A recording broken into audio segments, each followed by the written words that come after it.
Welcome to Kannan info Tamil.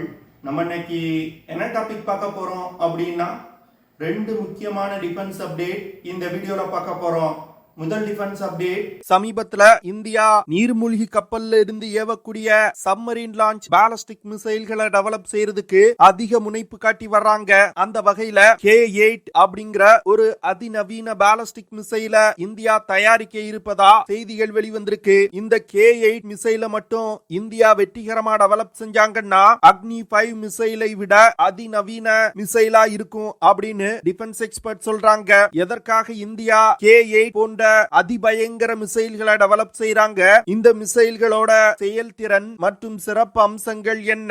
இதன் மூலமா இந்தியாவுக்கு கிடைக்கக்கூடிய அட்வான்டேஜஸ் என்ன அப்படிங்கிறது குறித்து பார்க்கலாம். இரண்டாவது அப்டேட், ருத்ரம் 3 அப்படிங்கிற ஒரு அதிநவீன ஆன்டி ரேடியேஷன் மிசைல இந்திய விமானப்படையில் பயன்பாட்டில் உள்ள Su-30 MKI போர் விமானங்கள்ல இணைப்பதற்கு இந்தியா திட்டமிட்டிருப்பதா செய்திகள் வெளிவந்திருக்கு. இந்த மிசைல் மற்றும் Su-30 MKI போர் விமானங்கள்ல இணைக்கப்பட்டால் அந்த விமானத்தோட தாக்கும் திறன்ல மிகப்பெரிய முன்னேற்றம் ஏற்படும் அப்படின்னு சொல்றாங்க. ருத்ரம் 3 மிசைலோட செயல்திறன் மற்றும் சிறப்பு அம்சங்கள் என்ன? இந்த மிசைலை பயன்படுத்தி என்ன மாதிரியான ஆபரேஷன்களை கேரி அவுட் செய்ய முடியும் அப்படிங்கிறது குறித்து நம்ம டீடைலா இந்த வீடியோல பார்க்கலாம். நம்ம சேனல்ல டிஃபென்ஸ் மற்றும் ஜியோ பாலிட்டிக்ஸ் சம்பந்தமா தினம் ஒரு வீடியோ பப்ளிஷ் பண்ணிட்டு இருக்கோம். உங்களுக்கு நம்ம சேனல்ல பப்ளிஷ் பண்ணக்கூடிய வீடியோஸ் பிடிச்சிருந்துச்சுன்னா சேனலை சப்ஸ்கிரைப் பண்ணி சப்போர்ட் பண்ணுங்க. நீங்க பண்ற ஒவ்வொரு சப்ஸ்கிரிப்ஷனும் எனக்கு அடுத்தடுத்த வீடியோஸ் போடுறதுக்கு ஒரு மோட்டிவேஷனா இருக்கும். இந்தியாவுடைய நியூக்ளியர் பாலிசி என்னன்னா, ஏதாவது ஒரு நாடு நம் மீது அணு ஆயுத தாக்குதல் நடத்தும் பொழுது அதற்கு பதிலடி கொடுக்கும் விதமா தான் இந்தியா அணு ஆயுதங்களை பயன்படுத்தும் அப்படிங்கிற கொள்கையை இந்தியா பின்பற்றாங்க. ஆனா நமது எதிரி நாடுகளான சீனா மற்றும் பாகிஸ்தானை எடுத்துக்கிட்டீங்கன்னா அவங்க ஃபர்ஸ்ட் ஸ்ட்ரைக் நியூக்ளியர் பாலிசியை ஃபாலோ செய்யறாங்க. அதாவது அவர்களோட தேவைக்கு ஏற்ப அணு ஆயுதங்களை பயன்படுத்துவாங்க. இந்த சூழ்நிலையில சீனா மற்றும் பாகிஸ்தான் இந்தியா மீது ஒரு அணு ஆயுத தாக்குதல் நடத்தினாங்கன்னா அதற்கு பதிலடி கொடுப்பதற்காக தான் நமது அணு ஆயுதங்களை இந்தியா பயன்படுத்துவாங்க. அப்படி இரண்டாவதா பதிலடி கொடுப்பதற்கு அணு ஆயுதங்களை பயன்படுத்தும் பொழுது எதிரிகளுக்கு கொடுக்கக்கூடிய அடி பலமான அடியா இருக்கணும். அதற்கு இந்தியாவுக்கு நியூக்ளியர் ட்ரையட் அப்படிங்கிற ஒரு கேப்பபிலிட்டி தேவைப்படுது. நியூக்ளியர் ட்ரையட் அப்படிங்கிறது தரை, ஆகாயம் மற்றும் கடல்ல இருந்து அணு ஆயுதங்களை பயன்படுத்தி தாக்குதல் நடத்தும் திறனை நியூக்ளியர் ட்ரையட் அப்படின்னு சொல்லுவாங்க. தரையில் இருந்து அணு ஆயுத தாக்குதல் நடத்துவதற்கு இந்தியாவிடம் அக்னி 5 மிசைல்கள் இருக்கு. அதுவே வானில் இருந்து அணு ஆயுத தாக்குதல் நடத்துவதற்கு ஜாகுவார் விமானங்களை இந்தியாவின் ஸ்ட்ராட்டஜிக் ஃபோர்ஸ் கமாண்ட் பயன்படுத்துவாங்க. நீரில் இருந்து அணு ஆயுத தாக்குதல் நடத்துவதற்கு சப்மரீன் லான்ச் பாலிஸ்டிக் மிசைல்களை இந்தியா பயன்படுத்துவாங்க. இந்தியாவிடம் தற்போதைய நிலையில 750 இருந்து 3500 கிலோமீட்டர் சென்று தாக்கக்கூடிய K-15 மற்றும் K-4 சப்மரீன் லான்ச் பாலிஸ்டிக் மிசைல்கள் பயன்பாட்டில் இருந்து வருது. இந்த மிசைல்களை தற்போது இந்திய கடற்படையில பயன்பாட்டில் உள்ள INS அரிகாந்த் மற்றும் அரிகாட் அணுசக்தி நீர்மூழ்கி கப்பல்ல இணைக்கப்பட்டிருக்கு. ஆனா இந்த 750 முதல் 3500 கிலோமீட்டர் அப்படிங்கிற ஸ்ட்ரைக்கிங் ரேஞ்ச் உலகில் உள்ள மற்ற சப்மரீன் லான்ச் பாலிஸ்டிக் மிசைல்களோடு கம்பேர் செய்யும் பொழுது குறைவானது. இந்த மிசைல்களை கொண்டு இந்தியா சீனா மீது ஒரு அணு ஆயுத தாக்குதல் நடத்தணும்னா இந்தியா தென்சீன கடல் பகுதி வழியாக சீனாவுக்கு அருகில் சென்றுதான் தாக்குதல் நடத்த முடியும். இதன் காரணமா இந்தியாவுக்கு அதிக ரேஞ்ச் கொண்ட சப்மரீன் லான்ச் பாலிஸ்டிக் மிசைல்கள் தேவைப்படுது. இதனால 2015 மற்றும் 2017 K-5 மற்றும் K-6 அப்படிங்கிற 2 சப்மரீன் லான்ச் பாலிஸ்டிக் மிசைல்களை உருவாக்குவதற்கு இந்திய அரசாங்கம் ஒப்புதல் கொடுத்தாங்க. இதுல K-5 சப்மரீன் லான்ச் பாலிஸ்டிக் மிசைல்கள்னால 5000 கிலோமீட்டர் தூரத்துல உள்ள இலக்குகளை தாக்க முடியும். அதுவே K-6 சப்மரீன் லான்ச் பாலிஸ்டிக் மிசைல்னால 6000 கிலோமீட்டர் தூரத்துல உள்ள இலக்குகளை தாக்க முடியும். இந்த K-6 சப்மரீன் லான்ச் பாலிஸ்டிக் மிசைல்கள்ல MIRV அப்படிங்கிற multiple independently targetable reentry vehicle தொழில்நுட்பமும் பயன்படுத்தப்பட உள்ளது. அதாவது ஒரே மிசைல் ஒன்றுக்கும் அதிகமான வார்ஹெட்டுகளை சுமந்து சென்று தாக்குதல் நடத்துவதற்கு பயன்படுத்தக்கூடியதுதான் இந்த MIRV வார்ஹெட் தொழில்நுட்பம். இந்த தொழில்நுட்பம் இந்தியா தற்போது டெவலப் செஞ்சிருக்க அக்னி 5 மிசைல்ல வெற்றிகரமா சோதனை செஞ்சிருக்காங்க. இருக்காங்க. அந்த தொழில்நுட்பத்தை இந்த K6 மிசைல்ல இந்தியா பயன்படுத்த போறாங்க. இந்த K5 மற்றும் K6 மிசைல்களை புதிதாக டெவலப் செய்து வரும் S4 மற்றும் S4 ஸ்டார் நீர்மூழ்கி கப்பல்கள்ல பயன்படுத்துவதற்கு இந்தியா திட்டமிட்டிருக்காங்க. இந்த S4 மற்றும் S4 ஸ்டார் நீர்மூழ்கி கப்பல்கள் இந்தியாவிடம் தற்போது பயன்பாட்டில் உள்ள INS அரிகாந்த் மற்றும் INS அரிகாட் நீர்மூழ்கி கப்பல்களை விட பெரிய நீர்மூழ்கி கப்பல்கள். இந்த சூழ்நிலையில இந்தியா S4 மற்றும் S4 ஸ்டார் நீர்மூழ்கி கப்பல்களை விட 2 மடங்கு மிகப்பெரிய அணுசக்தி நீர்மூழ்கி கப்பல்களை கட்ட இருப்பதா செய்திகள் வெளிவந்திருக்கு. அதாவது S5 அப்படிங்கிற ஒரு அணுசக்தி நீர்மூழ்கி கப்பலை இந்தியா கட்ட போறாங்க.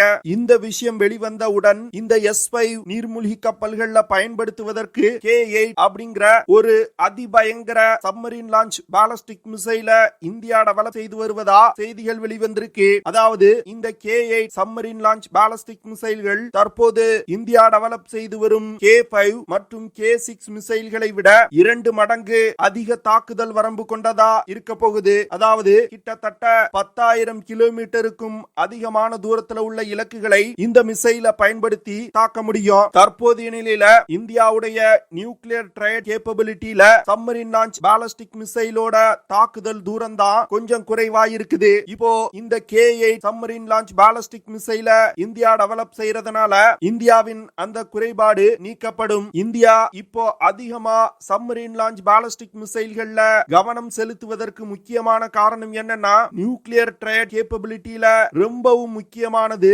கடலில் இருந்து அணு ஆயுத தாக்கும் திறன் தான். ஏன்னா கடலில் இருந்து அணு ஆயுத தாக்கும் திறன் ஒரு செகண்ட் ஸ்ட்ரைக் கேப்பபிலிட்டிக்கு மிகவும் முக்கியம். குறிப்பா சொல்லணும்னா சீனா மற்றும் பாகிஸ்தான் இந்தியா அக்னி 5 மிசைல்களை எங்க பதுக்கி வச்சிருக்காங்களோ அந்த இடத்துல தாக்குதல் நடத்தி மிசைல்களை அழிக்கலாம். விமானப்படை தளங்கள் மீது தாக்குதல் நடத்தி விமானத்தை டேக் ஆஃப் செய்ய விடாமல் தடுக்கலாம். ஆனா ஒரு அணுசக்தி நீர்மூழ்கி கப்பல்ல கடலுக்கு அடியில் பதுக்கி வைக்கப்பட்டிருக்க ஒரு சப்மரீன் லான்ச் பாலிஸ்டிக் மிசைல்களை கண்டுபிடிப்பது மிகவும் கடினம். அதனால எதிரி நமது மீது ஒரு அணு ஆயுத தாக்குதல் நடத்தினா சப்மரீன்ல பதுக்கி வச்சிருக்கக்கூடிய சப்மரீன் லான்ச் பாலிஸ்டிக் மிசைல்களை பயன்படுத்தி கண்டிப்பா எதிரிக்கு ஒரு கடுமையான பதிலடியை கொடுக்க முடியும். இதனாலதான் இந்தியா தற்போது சப்மரீன் லான்ச் பாலிஸ்டிக் மிசைல்களை டெவலப் செய்யறதுக்கு அதிக கவனம் செலுத்துறாங்க.